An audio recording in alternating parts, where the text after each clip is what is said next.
Hi guys! Welcome to my channel. My name is ReadingBear and I hope you are ready for some more stories. And today, we'll take a look at some new legal advice content. If you enjoyed my content, please don't forget to subscribe to my channel and post some bear emojis in the comment. And now, let's dive right into the stories. The first one is titled, Neighbor Claims That Actual Property Line is 6 feet inside my fence. Colorado. I recently received an email from the representative of the owner of the lot directly to the north of my house.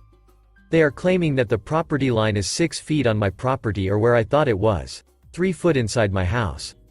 They want me to sign a document that looks to allow me to keep my house where it is, but that also agrees with their placement of the property line and says that they can avenge the fence on the new property line. I'm fairly certain that my house predates theirs. It was built in 1886. However, they are planning on developing a big condo, so I assume they have a legal team and financial backing. Edit. They provided me with an ALTA, ACSM land title survey from what looks to be a legitimate, if small, surveying company. Edit 2. They mentioned that they wanted to make an offer on the house a few weeks back. I politely told them that I was not interested in selling unless they were talking about 3 times the market value of the house and apologized. Everything about it was civil and I don't believe that I antagonized anyone. Edit 3. Spoke to a lawyer that specializes in real estate and he instructed me to contact the title company that I closed with for the initial sale. Apparently, they will fund or provide counsel as part of my title insurance. Edit 4. The title company just now got back to me with a letter that essentially says, "We're looking into it and the developer is now threatening to just tear down the fence since it's on the owner's property.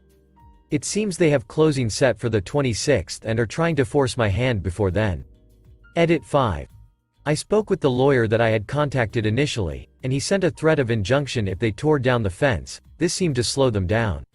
It also exposed that there are a few factions on the other side of this: the owner, the developer who was offering to buy, and another group of developers.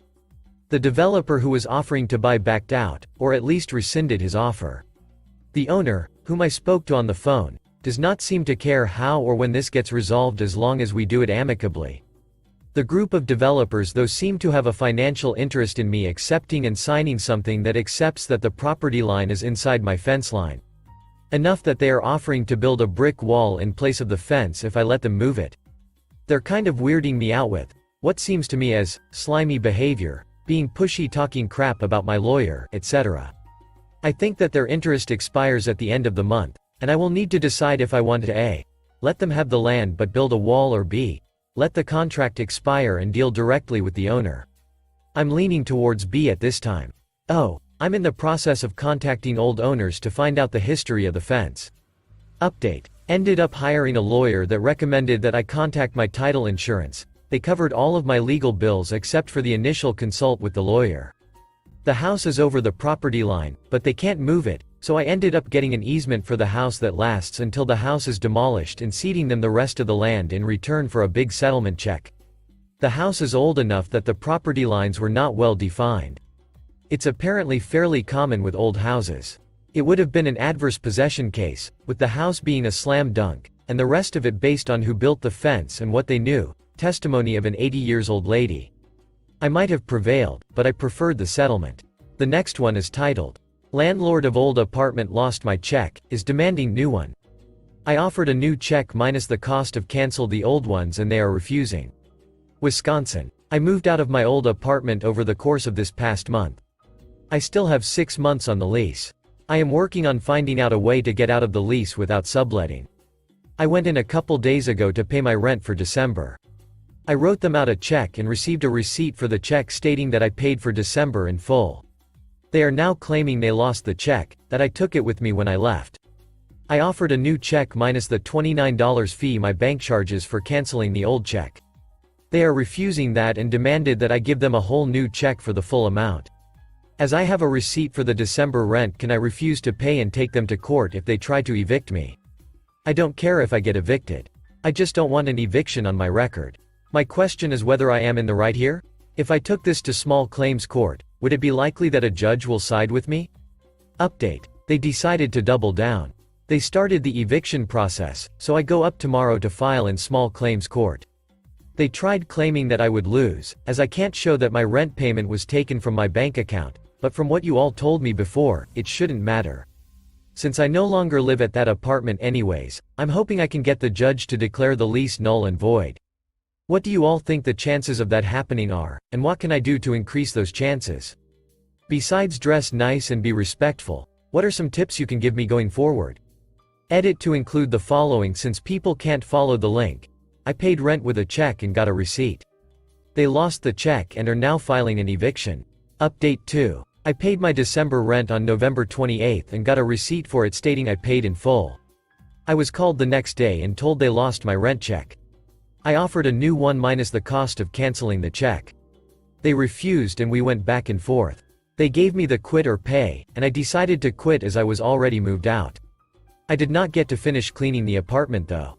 I misunderstood how the eviction process worked, and thought I had to counter-file against them for the eviction, hence my comments in the last update.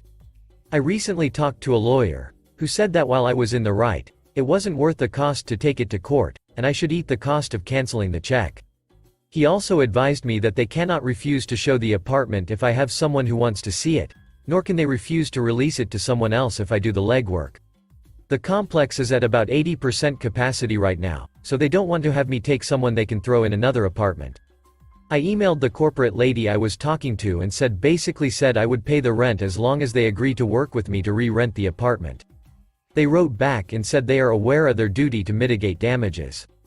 They also said they are removing my on-time discount and requiring me to pay an extra $75 on top of my December rent. I countered with the fact that I have a rent receipt stating I paid on time, and they basically said that it doesn't matter, and I haven't heard back. I went in person to the apartment office to pay my January rent and recorded my interaction with the local lady on my phone.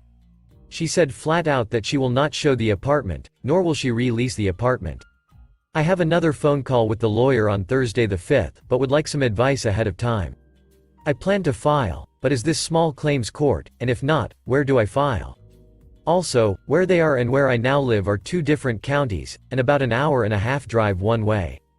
Do I have to file in their county, or can I file locally and make them drive? Any other advice would be greatly appreciated. The next one is titled, Mentally Disabled Neighbor Creating Huge Noise Nuisance in the Neighborhood. Minnesota. Hi. I'm posting my question here because it is a pretty unusual situation. 2 years ago, my roommate purchased the house that we currently live in. It's a cramped neighborhood, but still pretty nice and quiet. Until a few months ago when the owner of the house next door to us rented out the house to a group home type program for mentally disabled adolescent boys. One of the residents, he's probably about 13 or 14, is very hard for the employees to control, so they let him play in the backyard by himself. All the yards in our neighborhood are fenced, but this boy has a compulsion to clap very loudly and yell. So, the whole time he's outside it's just clapping and yelling, almost constantly, until one of the employees comes out to bring him inside. I have gone over and talked to the employees twice about the noise level. We can hear that shit with our doors and windows shut. It drove our dogs nuts for a while. My roomie's dog is afraid of loud noises, so she doesn't like being out in the yard anymore, and my dog has just started ignoring the clapping, which would be okay except that I used to use a clap and whistle to get her attention to come back inside when she's done with her business. So now she ignores me when she's outside. The last time my roomie and I spoke with the employees at the home, they said their company owner doesn't care that the neighbors are complaining and to just call the police. That's difficult because all they have to do is bring the kid inside, and when the police come, there's no more noise happening. Our city does have a noise ordinance, but to file a complaint and have it investigated successfully, the police have to witness the disruption. This boy has also run out of their house completely naked and having a meltdown. Our neighborhood is adjacent to an elementary and junior high school, and there are a lot of families with small children in the neighborhood. I would like to get the landlord involved in the situation instead of calling the police every time this kid starts causing a ruckus, but I have no idea how to go about this. I don't know the name of the landlord/property owner, and neither do the employees of the house. And at this point it would be very awkward to ask them for the name of their company and company owner. I know that the other homeowners are annoyed by this as well, because no one on our side of the neighborhood can peacefully enjoy being outside now. I also don't want to do anything that could violate or appear to violate any of the Americans with Disabilities Act. But it's impossible for us to live peacefully in the house that we, well, my roomie, own. All we want is our peaceful neighborhood back. We just don't know what we can do about it. We're miserable. And pissed off. Edit. Thank you for all the replies and messages. This has given me a lot to think about. Update. Recap. House next door was rented out to a group home program for developmentally disabled youth, and one of the residents was continually left in the fenced-in backyard alone and would yell, scream, and clap loudly for hours. Update. After the most goddamn frustrating year possible, the city pulled the company's license to operate out of the house next to ours because of all of the complaints from the surrounding properties over the noise, lack of supervision of residents, and lack of property maintenance. There were several times where the one kid got out of the house or yard and would try to open the doors of other houses. And there were times where he'd run down the street and strip off his clothes. A few times the police were called by other neighbors because it sounded like someone was being beaten. Trash would be piled at the end of the driveway and the yard was completely overgrown, and screens would be pushed out of windows and lay in the yard for days. I really hope that the city is investigating this company further than just this one residence, and that this kid got transferred to a better, more appropriate living situation. Last one is titled, Landlord held all of $625 security deposit and then charged us $465 on top of it, for carpet he told us he had planned on replacing anyways. Arizona. To say that we've had problems with this landlord would be an understatement. We lived in our unit for 4 years. When we first moved in, the unit was not cleaned and the carpet was extremely stained, worn, and destroyed in some areas, unraveling, etc. We worked out the cleaning issue when we moved in, cleaning ourselves rather than him hiring a cleaning crew, to which we were credited $50 towards our non-refundable cleaning deposit. No move-in or out checklist was ever provided to us, before move-in or after move-out.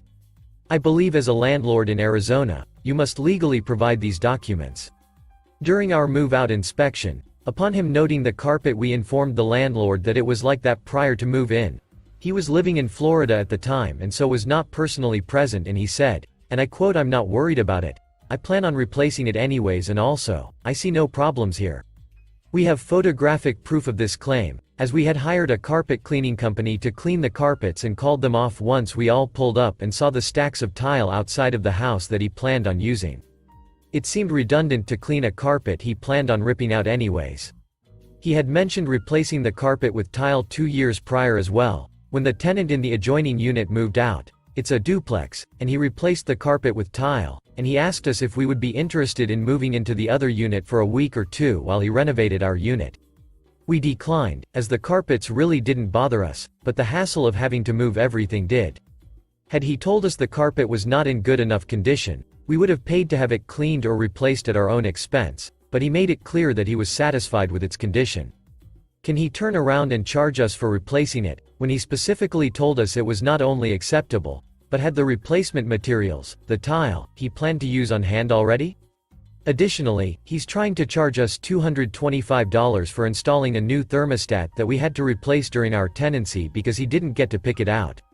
The thermostat worked perfectly fine since we installed it 2 years ago, and he was also made aware that it was changed when a minor hiccup resulted in an electrician having to come out and swap some wires, which we paid for, and he did not request that we change it to a unit that he had picked out then. So, he knew of the issue for more than 2 years and chose not to do anything about it. Tomorrow I will be sending him a demand letter, and then after the 10-day period filing in small claims court. Will any of his claims stand up in court? Am I in the legal right here? Overall, he's saying we owe him $465.02 on top of our security deposit, for replacing the carpet and the thermostat. Edit. To break down the costs he sent us, for further clarification. Security deposit, $625. Living room carpet replacement, $865.02. Please note this was about a 250 square feet area, tops. Unit was $750 total. Thermostat replacement, $275. Total balance owed, $465. Update. So, I sent my landlord a demand letter requesting the full return of my deposit for wrongfully made deductions, and unsurprisingly his response was going ahead and take me to court. The long and the short of it anyhow.